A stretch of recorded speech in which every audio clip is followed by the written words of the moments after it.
los voy a invitar a Mateo capítulo 4.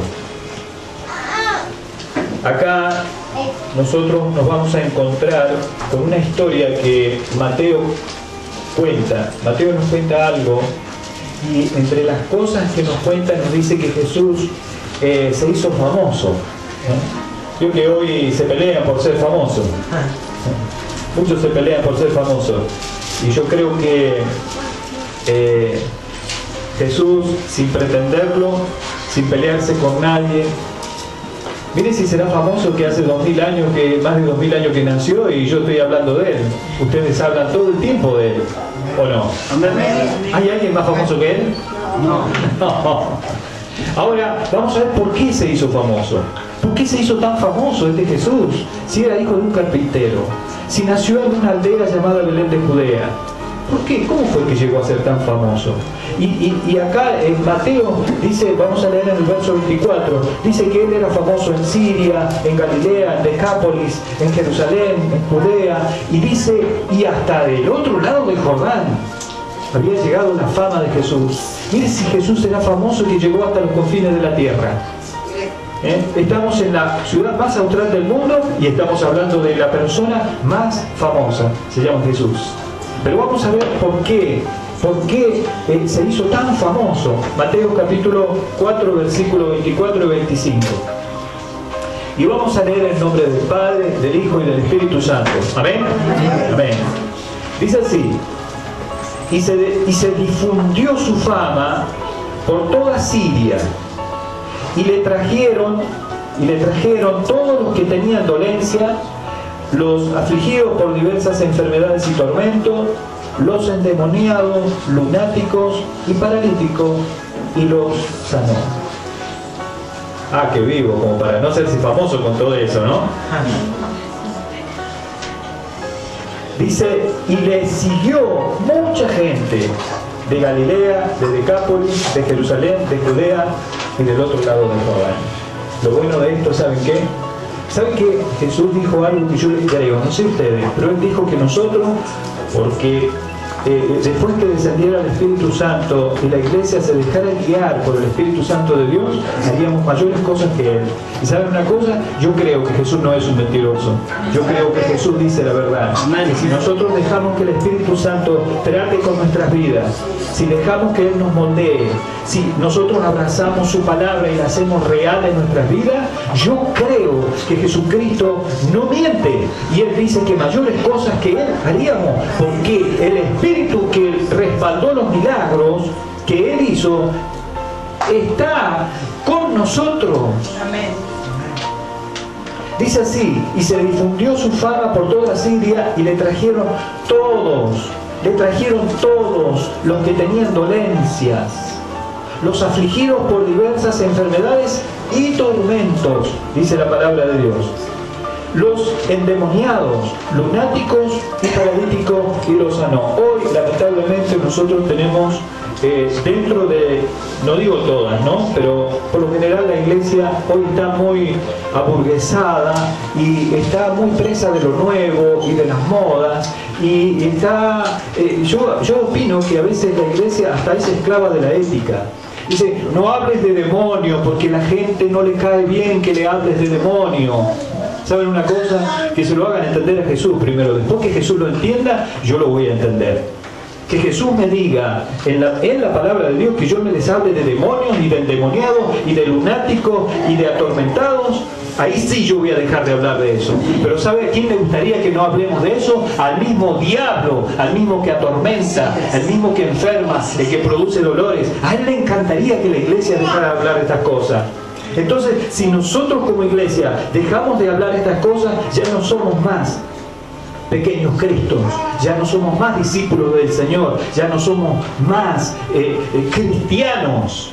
Porque para ser cristiano, para ser un hijo de Dios, hay que hacer y decir las cosas que nuestro maestro decía y hacer las cosas que él hacía. Amén. ¿Amén? Dice, y nosotros vamos a ver un ejemplo de lo que él hacía, porque vamos a ir a Marcos, el libro siguiente, Marcos capítulo 2, porque dice que se había difundido la fama por toda Siria, por toda Galilea, Decápolis, Jerusalén, por Judea, y dice, y me encanta porque Mateo dice, y del otro lado del Jordán. Yo puedo, ¿saben que yo tengo una imaginación muy aguda a veces? Yo me puedo imaginar a Juan, ¿no? Cómo se le llenaría la boca, decir, y hasta del otro lado del Jordán, del otro lado del canal de Brío. Dice Marcos capítulo 2 verso 1. Acá vamos a ver un ejemplo de lo que Jesús hacía. Ahora, mire, si usted se quiere hacer famoso, haga esto. Lo que vamos a ver ahora. Dice la palabra, Marcos capítulo 2 verso 1. Entró Jesús otra vez en Capernaum, después de algunos días, y se oyó que estaba en casa. E inmediatamente se juntaron muchos, de manera que ya no cabían ni aún a la puerta, y les predicaba la palabra.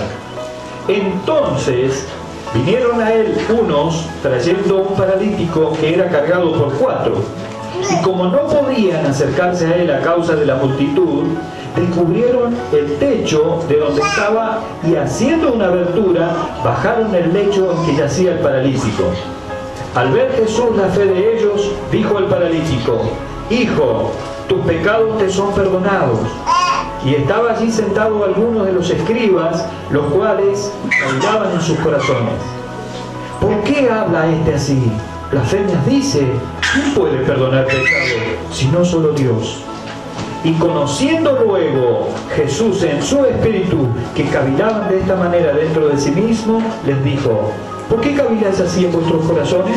¿Qué es más fácil, decir al paralítico, tus pecados te son perdonados, o decirle, levántate, toma tu lecho y anda? Pues para que sepan que el Hijo del Hombre tiene potestad en la tierra para perdonar pecados, dijo el paralítico: a ti te digo, levántate, toma tu lecho y vete a tu casa. Entonces él se levantó enseguida y tomando su lecho salió delante de todos, de manera que todos se asombraron y glorificaron a Dios diciendo: nunca hemos visto tal cosa. ¿Cuántos quieren ser famosos? El Señor dijo que si nosotros le creemos a Él, que haríamos todas estas cosas. ¿Ustedes para qué creen que Dios nos está preparando? ¿Para qué creen ustedes que Dios está capacitándolo? ¿Para qué creen ustedes que Dios está depositando su palabra y su verdad en sus vidas? ¿Saben para qué? Para darla a conocer. Para que seamos conocidos. La palabra dice en Isaías 55:5, dice: correrán a ti por causa de tu Dios que te ha honrado. Es la voluntad de Dios que sea famoso. Es la voluntad de Dios que nos conozcan. ¿Saben por qué? ¿Saben por qué? Porque el Espíritu Santo de Dios está en nuestras vidas. Y porque la verdad pura y santa, transparente y gloriosa está en nuestros labios. Dios quiere que nos conozcan. Dios quiere que seamos conocidos. ¿Amén? Amén. Y acá nosotros vamos a ver en esta historia es muy rica. Vamos a tratar de aprovecharnos de lo que sucedió. Acá vamos a encontrar 4 tipos de hombres, o 4 reacciones distintas ante una misma circunstancia, una misma situación. Acá vamos a ver, capítulo 2, verso 1, dice: entró Jesús otra vez en Capernaum después de algunos días, y se oyó que estaba en casa. La tradición dice que la casa, acá en Capernaum, estamos en Marcos capítulo 2, la tradición dice que la casa de acá de Capernaum era la casa de Pedro, y que Jesús la usaba habitualmente como un centro operativo en esa región. Cuando él visitaba esa región, él hacía el centro de operaciones ahí en Capernaum, y que era la casa de Pedro. Y dice el verso 2, en el verso 2 nosotros vamos a encontrar el primer tipo de hombre, o el primer tipo de persona, y lo vamos a identificar como los que bloquean la puerta. Capítulo 2 de Marcos, versículo 2. E inmediatamente se juntaron muchos, de manera que ya no cabían ni aún a la puerta, y les predicaba la palabra. Entonces vinieron a él unos trayendo un paralítico que era cargado por 4, y como no podían acercarse a él a causa de la multitud, descubrieron el techo donde estaba y haciendo una abertura bajaron el lecho en que yacía el paralítico. Entonces acá nosotros tenemos el primer tipo de persona. Y el primer tipo de persona del que me habla Marcos capítulo 2 verso 2 es los que bloquean la puerta. Esa multitud que no dejó llegar a Jesús, a esos 4 amigos con ese paralítico. Y los que bloquean la puerta son los que no entran ni dejan entrar. Los que bloquean la puerta por lo general son indiferentes. Los que bloquean la puerta son los insensibles. Los que bloquean la puerta son aquellos inconmovibles. Pueden observar cómo el Espíritu Santo se mueve. Pueden ver un milagro realizarse delante de sus ojos. Hasta lo pueden experimentar en sus propias vidas, pero aún así no se sensibilizan. Los que bloquean la puerta pueden observar cómo el Espíritu Santo toma a una persona que es una basura y la transforma en un embajador de su reino, como en mi ejemplo, en mi caso por ejemplo, y aún así permanecer indiferente e inconmovible. Los que bloquean la puerta no solamente son indiferentes, insensibles, inconmovibles, sino que también son indefinidos. Conocen la palabra de Dios. Usted no le puede mencionar un versículo que no conozca. Usted no le puede hablar de un tema que no hayan escuchado. Tienen miles de predicaciones, pero son indefinidos. Conocen la palabra, pero no la aplican en sus vidas. Usted sabe que conocer la palabra es como a veces recibir un milagro. Un milagro me puede condenar. ¿Por qué? Yo conozco mucha gente que ha recibido milagro y nunca se afianzó en Dios. Hoy anda dando vueltas por el mundo. El milagro ese lo condena, porque en el día del juicio final va a tener una evidencia más de que Dios lo amó, le salió al encuentro y le hizo un favor, por gracia inmerecido, le hizo un milagro. Por lo tanto, muchos, el milagro que recibieron los va a condenar en el día del juicio final. Y la palabra de Dios que nosotros recibimos también nos va a condenar si no la aplicamos en nuestras vidas, porque no en vano el Señor quitó nuestra venda, la venda de nuestros ojos y depositó su palabra en nuestras vidas, no en vano, porque Dios tiene un propósito. Y entonces esa palabra no solamente es para escucharla, para conocerla, sino para aplicarla. Y los que bloquean la puerta son indefinidos, conocen la palabra, pero no la aplican en sus vidas. Se congregan, pero no se comprometen, ni con Dios ni con su obra. Además, tienen mal testimonio. La gente dice, si esos van a la iglesia, te encargo un pichón. Miren, cuando se acerca alguien a Jesús con una necesidad, como estos 4 varones con su amigo paralítico, las multitudes que bloquean la puerta no los dejan entrar. Imagínense ese cuadro. Imagínense ese cuadro. No lo dejaron entrar. Vienen los 4 trayendo un paralítico. Está llena la iglesia. Permiso, hermano, traemos a un paralítico. Lo queremos pasar para que el Señor le ore, porque él necesita sanidad. Permiso, hermano, ¿nos deja pasar, hermano? Dice Marcos capítulo 2, versículo 2 al 4, e inmediatamente se juntaron muchos, de manera que ya no cabían ni aún a la puerta, y les predicaba la palabra. Entonces vinieron a él unos trayendo un paralítico que era cargado por 4, y como no podían acercarse a él, ¿a causa de quién? A causa de la multitud.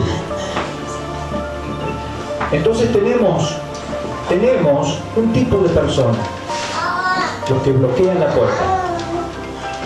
Luego vamos a encontrar otro tipo de personas, los que cavilan en sus corazones. Ahí en el verso 6, estamos en Marcos capítulo 2, versículo 6. Estaban allí sentados algunos de los escribas, los cuales cavilaban en sus corazones. ¿Por qué habla este así? Blasfemias dice: ¿quién puede perdonar pecados si no solo Dios? Y conociendo luego Jesús en su espíritu que cavilaban de esta manera dentro de sí mismo, les dijo: ¿por qué caviláis así en vuestros corazones? Dice que estaban ahí los escribas, estaban allí sentados, dice el verso 6, algunos de los escribas, los cuales cavilaban en sus corazones. Los escribas eran los expertos, los escribas eran los intérpretes, los maestros de la ley. Los escribas, ellos transmitían todo lo que otros habían dicho. Ellos interpretaban y transmitían al pueblo lo que había dicho Moisés, lo que había dicho Josué, lo que había dicho David, lo que había dicho Abraham, Isaac, Jacob, lo que dijo el profeta Isaías, Jeremías, Amós. Ellos transmitían al pueblo lo que otros habían dicho, pero las enseñanzas de Jesús eran diferentes. ¿Y quién decía eso? La gente. La gente dice que se admiraba de su doctrina. Y en Mateo capítulo 7, el verso 29 dice: este nos enseña como quien tiene autoridad y no como los escribas. Y los escribas la yugulaban. Este nos enseña, decía la gente, y lo decía en voz alta. Y estaban ahí los escribas. Este nos enseña como quien tiene autoridad, no como los escribas. Y en Mateo 23, Jesús los había confrontado. Jesús confronta en Mateo 23 a los escribas y a los fariseos. En el verso 1 le dice que le habla no solo a sus discípulos, sino también a la gente, y les lanza un golpe certero a los escribas y a los fariseos. Les dice una palabra muy profunda, que tendríamos mucho para hablar acerca de eso en esta noche. Él les dice una frase que los judíos le interpretaron y era mortal. Dice así, el Señor les dice a los escribas y fariseos, dice: en la cátedra de Moisés se sientan los escribas y fariseos.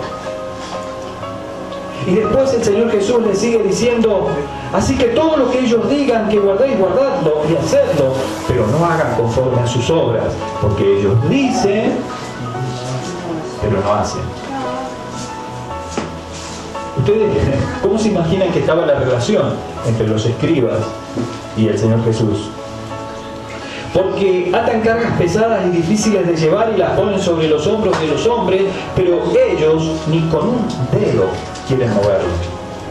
Y todo lo que hacen, no lo hacen por amor a Dios, sino para ser visto por los hombres. Imagínense en qué condiciones estaba la relación Jesús-escriba. Y dice la palabra, en el verso 6, estaban allí sentados algunos de los escribas, los cuales cavilaban en sus corazones. ¿Por qué habla este así? Blasfemias, dice. ¿Quién puede perdonar pecados si no solo Dios? Y acá hay un contraste entre los que cavilan en secreto en sus corazones y en la franqueza, la transparencia y la sinceridad de Jesús. Los que cavilan en sus corazones andan siempre, como dicen los gauchos, con una piedra en el bolsillo y con un puñal debajo del poncho. Los que cavilan en sus corazones le ponen más énfasis a las palabras correctas, a las formas, a los estilos, a las tradiciones. Son críticos expertos y tienen un ojo clínico y afinado, ¿saben a qué? A los errores y defectos de los demás. Viven cavilando en sus corazones. Y los escribas, aquí, ellos decían, en el verso 7, ¿por qué habla esta así? Blasfemias dicen: ¿quién puede perdonar pecados si no solo Dios? Y los escribas tenían razón al pensar que solo Dios podía perdonar pecado. Y los escribas también tenían razón en la acusación de blasfemia, a menos que Jesús pudiera aportar evidencia de su autoridad suprema y de la prerrogativa divina de perdonar pecado. Por eso Jesús, en el verso 9, mira a los ojos a los escribas que estaban cavilando en sus corazones y les dice: ¿qué es más fácil? ¿Decirle al paralítico tus pecados te son perdonados? ¿O decirle levántate, toma tu lecho y anda? Pues para que sepan que el Hijo del Hombre tiene poder en la tierra para perdonar pecado, recién ahí saca los ojos de los escribas y mira al paralítico y dice: dijo el paralítico, a ti te digo, levántate, toma tu lecho y vete a tu casa. ¿Qué querían? ¿Querían evidencias de autoridad suprema? ¿Qué querían? ¿Evidencias de prerrogativa divina? ¿De perdonar pecado? Tomá, ahí están. Este Jesús es el dueño de la iglesia. Amén. Este Jesús es el dueño de la iglesia. Este Jesús es el que te sostiene y el que me sostiene. Este Jesús es el que te defiende y que me defiende. Este Jesús es el que te sana y que me sana. Este Jesús es el que libera a todos ustedes y que me libera. Amén. Él es el dueño de la iglesia. Amén.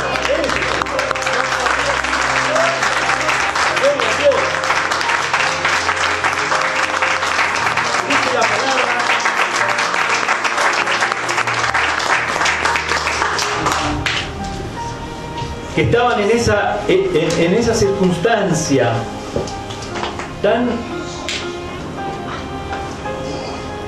apasionante, porque yo, mire, no sé qué hubiese dado por estar en una reunión donde estuviese predicando el Señor.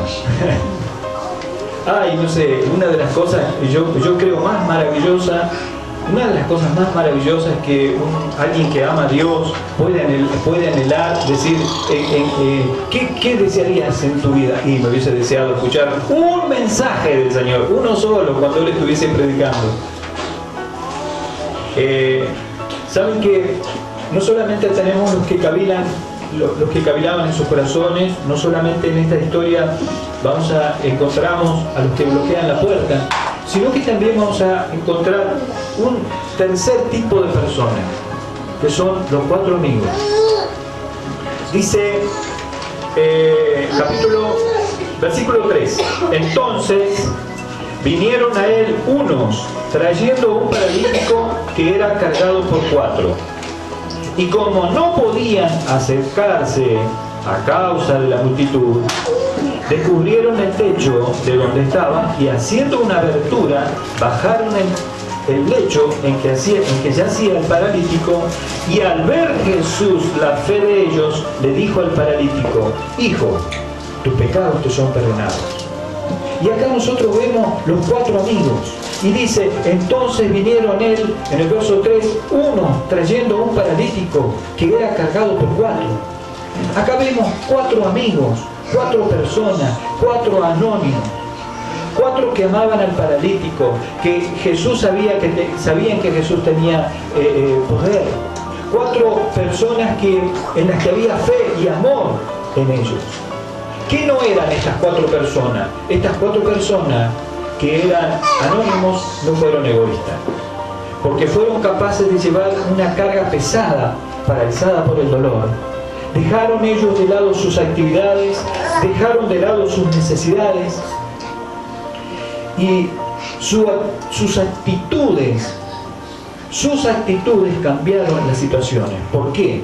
Porque ellos estuvieron dispuestos a tomar medidas drásticas, como por ejemplo romper el techo, como por ejemplo interrumpir un mensaje. ¿Cómo va? Miren, que le interrumpan un mensaje a René, a Pedro, a Nelson, a José, a mí, a Geo, a Lali, a mi hermana, a María, vaya y pase, pero que le interrumpan un mensaje a Jesús. Sin embargo, ellos estuvieron dispuestos a tomar medidas drásticas, como romperle el techo a la casa de Pedro. Ustedes estaría bueno, ¿no? Y un día que se haga el loco, no va a ver como loco. Entonces ellos fueron determinantes, ellos fueron perseverantes, fueron determinantes y perseverantes. Hombres de fe, dispuestos, desinteresados y amigos. Eso es lo que Jesús necesita para hacer un milagro. Hombres de fe, determinados y amigos, es lo que Jesús necesita para hacer un milagro. Dios, y esto quiero que ustedes lo recuerden, esto lo decía Martin Luther King, decía, Dios no actúa porque tenemos problemas, sino porque tenemos fe. Usted no crea que Dios va a actuar porque, sí, Dios sabe que yo tengo un problema. Sí, Dios sabe que en el África los hombres tienen problemas y se juntan en una hoguera y comienzan a alabar a Satanás el diablo y se manifiestan los africanos y tienen problemas, vaya si tienen problemas. En la India tienen problemas. En los países más desarrollados tienen problemas. En la Argentina tenemos problemas. En Ushuaia tenemos problemas. Pero Dios no actúa porque tenemos problemas. Dios actúa porque tenemos fe. Porque sin fe es imposible agradar a Dios. Entonces, ¿nosotros qué vemos? Vemos que estos hombres eran hombres de fe, eran dispuestos, eran desinteresados y eran amigos. Y eso es lo que Jesús necesita para hacer un milagro. Hombres de fe, dispuestos, desinteresados y amigos. Y no nos olvidemos que Dios no actúa. Dios no actúa porque tenemos problemas. Dios actúa porque tenemos fe. Amén. ¿Y saben qué más hicieron estos 4 varones? Ellos dieron el ejemplo. Y dar el ejemplo no es la principal manera de influir sobre los demás. Es la única. Si ustedes quieren influir sobre los demás, bueno, den el ejemplo. ¿Quieren influir sobre sus hijos? Den el ejemplo. ¿Quieren influir sobre sus padres? Den el ejemplo. ¿Quieren influir sobre sus hermanos, sobre sus compañeros de trabajo, sobre sus amigos? Den el ejemplo, porque dar el ejemplo no es la principal manera de influir sobre los demás, es la única. Y ellos lo hicieron, ellos fueron capaces de dar el ejemplo. Estos 4 varones, estos 4 amigos. Entonces tenemos 3 tipos de personas: los que bloquean la puerta, los que cavilan en sus corazones, y los 4 amigos del paralítico. Y encontramos la 4ª persona, que es el paralítico mismo. Verso 5. Dice la palabra: al ver Jesús la fe de ellos, dijo al paralítico: hijo, tus pecados te son perdonados. Miren, el peor de los parálisis, ¿saben cuál es? El parálisis de propósito. El peor de los parálisis es el parálisis de propósito. La peor tragedia del ser humano es no tener un plan, un proyecto de vida. La peor tragedia del hombre, del ser humano, es vivir por vivir. El peor de los parálisis es un parálisis de propósito, vivir por vivir, no tener un propósito en la vida.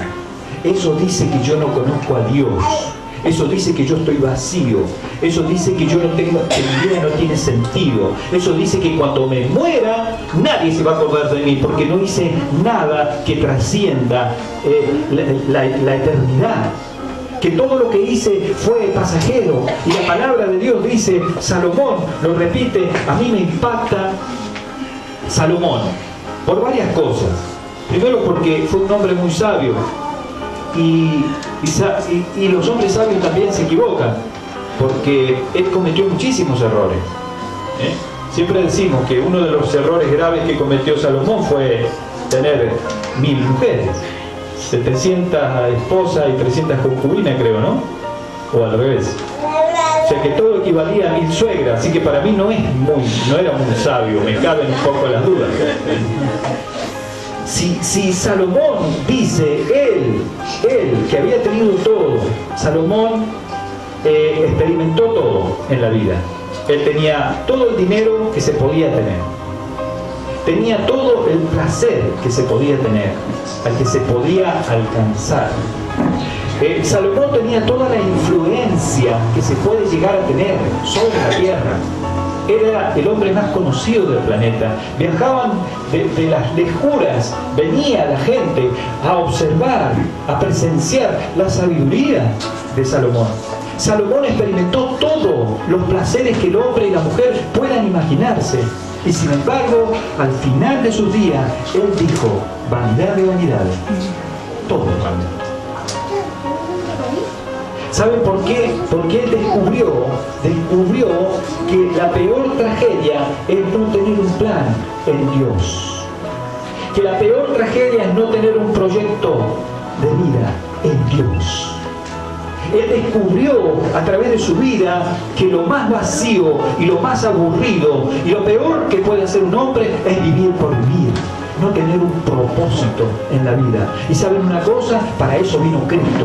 Cristo nos vino a entregar un propósito. Nosotros tenemos un propósito. Nuestro propósito es capacitarnos, prepararnos, fortalecernos espiritualmente, pararnos delante del diablo y decirle: Satanás, te reprendo en el nombre de Jesús. Tienes que soltar esa alma. Satanás, te reprendo en el nombre de Jesús. Te reprendo, te ordeno que retroceda, porque Cristo nos ha dado poder y autoridad. La palabra de Dios nos dice que pondremos las manos sobre los enfermos y que sanarán. Ese es el propósito que Dios tiene con nosotros en la iglesia, que nosotros oremos por los enfermos y que se sanen, y que en el nombre de Jesús echemos fuera demonios. Y hasta que eso no suceda, no vamos a parar. ¿Amén? ¿Cuántos dicen amén? Amén. Hasta que eso no suceda, no podemos. Porque Dios nos ha entregado un propósito. Nunca piensen que han alcanzado todo si todavía no ponen la mano sobre los enfermos y se sanan. Nunca piensen que han alcanzado todo si no pueden echar en el nombre de Jesús los demonios, porque para eso hemos sido llamados. Ustedes se creen que al diablo le molesta que nosotros hablemos: vení, hermano, pasá, hace un pacto porque Dios te va a prosperar, Dios quiere que seas rico, porque Dios no te llamó Dios te llamó a ser cabeza y no cola. Al diablo se mata de risa con eso. Dicen: sí, pero vení que te ministramos sanidad interior. Y el demonio se va chocho adentro, hasta evangelizado se va, hasta aprende psicología. ¿Entienden? No es así. Hasta que no echamos fuera el demonio, el problema permanece. La iglesia tiene que entender que nosotros vivimos en un mundo natural y que Dios vive en un mundo espiritual, y que nosotros hemos sido llamados a desprendernos de este mundo natural y vivir en el mundo de Él, en la esfera de Él, en la esfera espiritual, porque si no, seguimos siendo hombres naturales. ¿Entienden? Eso es vivir y tener un propósito. Cuando nosotros entendemos esto, no vivimos por vivir. El mundo vive por vivir. No tiene un propósito, están vacíos, no saben qué hacer. Creen que juntando plata, teniendo un auto cero, que teniendo que ir yéndose a la costa, que yéndose acá. No lo digo por lo que se va, gloria a Dios, ¿eh? Algunos piensan que yéndose a Córdoba. Pero nosotros tenemos a Cristo en nuestra vida. ¿Amén? Nosotros tenemos a Cristo. Nosotros es distinto. Una vida vacía, sin propósito, eso no es la meta. Eso no es: oh sí, pero nos vamos de campamento y estuvimos 2 días, 3 días en la roca, qué lindo. Sí, ese no es el propósito. El propósito es escuchar palabra de Dios en el campamento y algo traernos. Que Jesús haya estado en medio de los jóvenes, en medio del fogón, en medio de la guitarreada, que ellos, aunque sea una palabra, un versículo, algo haya servido, porque todo lo que se hace con un propósito. Miren, el peor de los propósitos, el peor de las tragedias, es cuando la vida del hombre,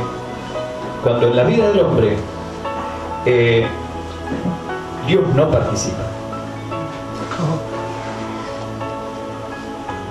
Esa es la peor de las tragedias. Imagínense un hombre que se muere hoy. Un hombre que no le permitió a Dios participar en su vida. De repente se muere. Dice la palabra de Dios que cuando una persona se muere, la Biblia habla de 2 muertes. Habla de la muerte física y de la muerte espiritual. La muerte física es cuando se produce cuando el alma y el espíritu se desprenden de la esencia natural, de la naturaleza. Dice la palabra que nosotros fuimos hechos del polvo de la tierra y que al polvo de la tierra vamos a ir a dar esta funda. Pero el que le está hablando a ustedes, este se desprende de este cuerpo y este cuerpo se queda acá en la tierra. Pero el alma y el espíritu se desprenden y se produce la muerte. Ahora, qué sorpresa, ¿no? Porque un hombre que no le permitió a Dios participar en su vida, se abre los ojos así y ¿saben qué va a ver? Demonios va a ver. Ay, pensar que yo no creía en los demonios.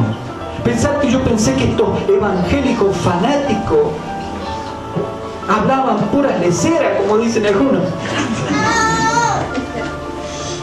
No hablamos pavadas. No hablamos pavadas. Estamos diciendo la verdad, lo que Jesucristo dice. Dice que Jesús andaba sanando paralíticos, enfermos, lunáticos, endemoniados. Lo dice el Señor, lo hacía. No estamos hablando en vano. Es verdad que si alguien se muere sin Cristo, va a abrir los ojos en otra dimensión, pero no va a ser en la presencia de Dios. Por eso es que es tan importante que nosotros como iglesia nos tomemos en serio Juan capítulo 1, verso 12. Juan capítulo 1, verso 11.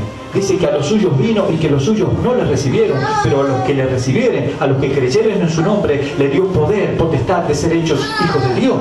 Nosotros hemos sido llamados a proclamar las virtudes de aquel, de Jesucristo de Nazaret, que nos llamó de las tinieblas a su luz admirable. ¿Sabe que Juan 3:16, me encanta ese versículo? Dice, porque de tal manera amó Dios al mundo, que entregó a su único Hijo para que todo aquel que en él crea no se pierda, mas tenga vida eterna. Pero Juan 3:17 me impacta. Dice Juan 3:17, porque Dios no envió a su Hijo al mundo para condenar al mundo, sino para que el mundo sea salvo a través de él. ¿Saben una cosa? Nosotros lo sabemos. Estamos acá, dentro de la iglesia. Qué bueno. Pero el tema es que ahí afuera se tienen que enterar. ¿Y saben qué ha planeado Dios?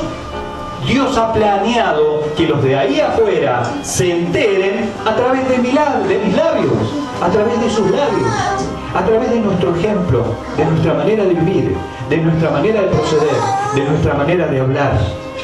¿Amén? Cuando Dios no participa en la vida del hombre, esa es la peor de las tragedias. Por eso es que es importante que nosotros, decía al principio, dejemos participar al Espíritu Santo en nuestras vidas. ¿Amén? Amén. Amén. Miren, lamentablemente hay más paralíticos sanos en este mundo que en sillas de ruedas. Dice la palabra en el verso 5, al ver Jesús la fe de ellos, dijo al paralítico, hijo, tus pecados te son perdonados. Y nosotros sabemos perfectamente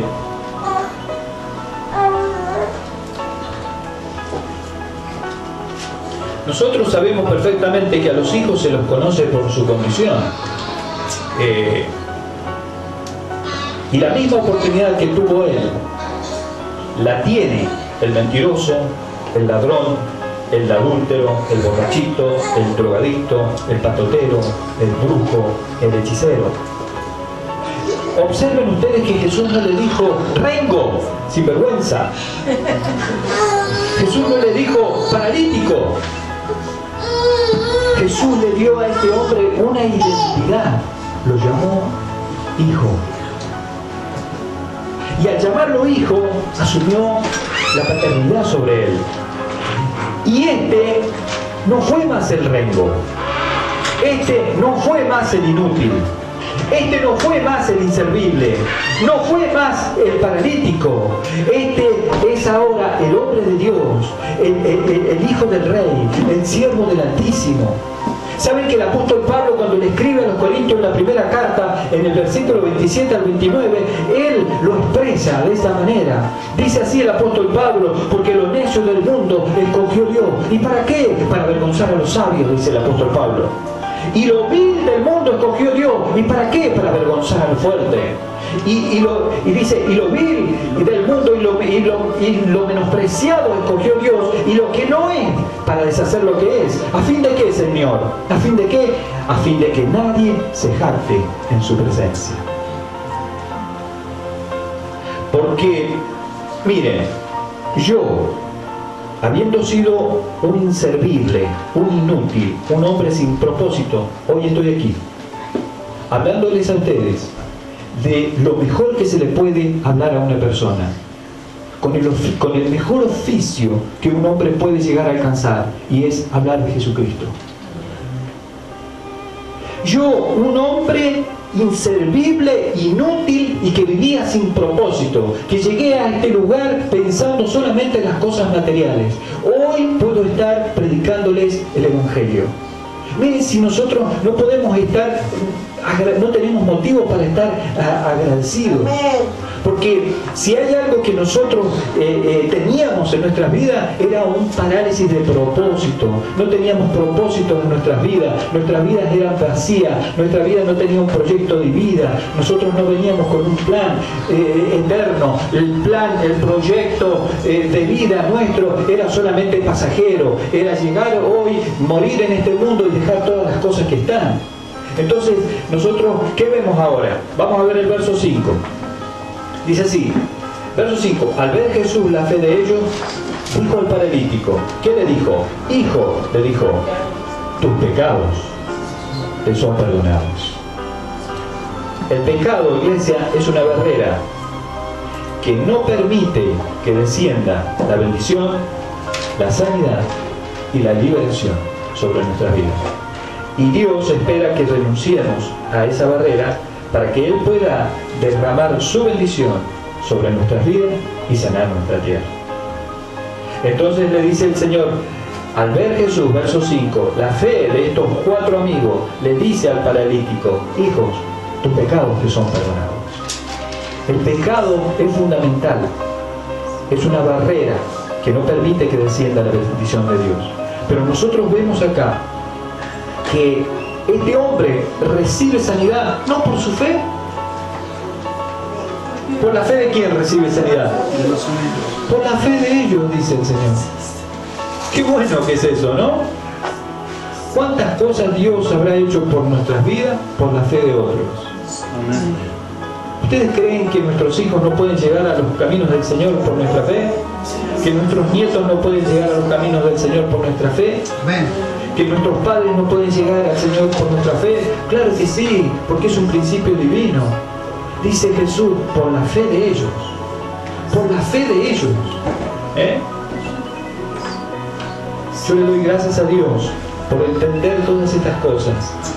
Y le doy gracias a Dios porque yo sé que el Señor tiene un propósito grande con cada uno de nosotros. Y que el Señor nos guarde de nosotros no identificarnos con los que bloquean la puerta, con los que cavilan en secreto en sus corazones. Que Dios no nos libre de identificarnos con el paralítico y que el Señor nos ayude a proceder como los 4 amigos. Amén. Amén.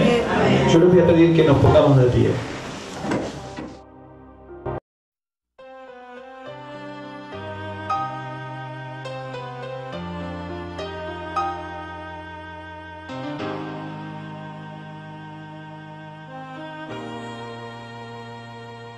Hace tanto tiempo yo compré una iglesia a precio de sangre entre crudo dolor. Hace tanto tiempo que envié a mi hijo para rescatar lo que se perdió.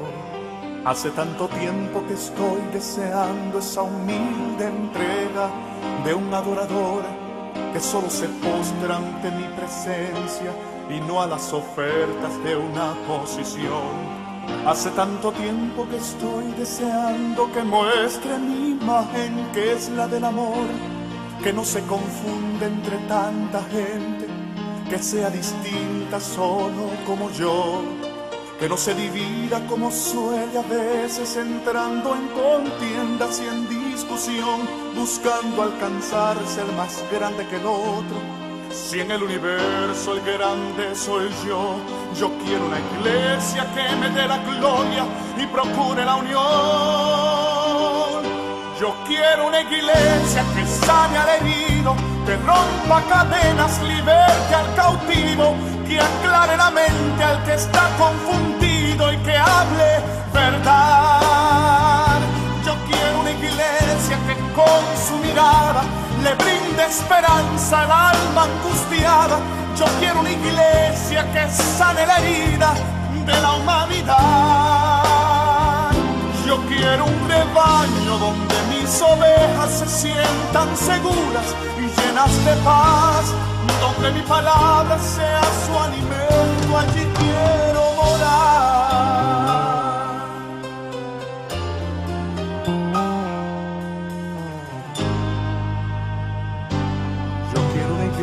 Que con su alabanza perfume mi trono, me dé ese lugar. Una iglesia que sepa hacer diferencia entre el bien y el mal. ¿Dónde está la iglesia que fue perdonada y que fue liberada del castigo atroz? Aquella que al ver si alguno ha caído le extiende la mano y perdona su error. Iglesia despierta, ya llegó el momento de tu redención. Yo quiero una iglesia que sane al herido, que rompa cadenas, liberte al cautivo, que aclare la mente al que está confundido y que hable verdad. Yo quiero una iglesia que con su mirada le brinde esperanza al alma angustiada. Yo quiero una iglesia que sane la herida de la humanidad. Yo quiero un rebaño donde mis ovejas se sientan seguras y llenas de paz, donde mi palabra sea su alimento, allí quiero morar.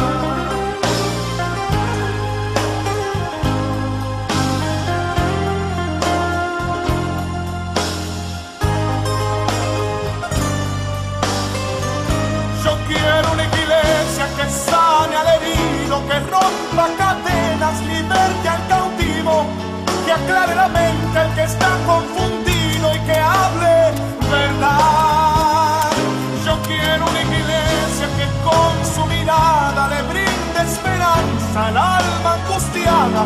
Yo quiero una iglesia que sane la herida de la humanidad. Yo quiero un rebaño donde mis ovejas se sientan seguras y llenas de paz, donde mi palabra sea su alimento, allí quiero morar.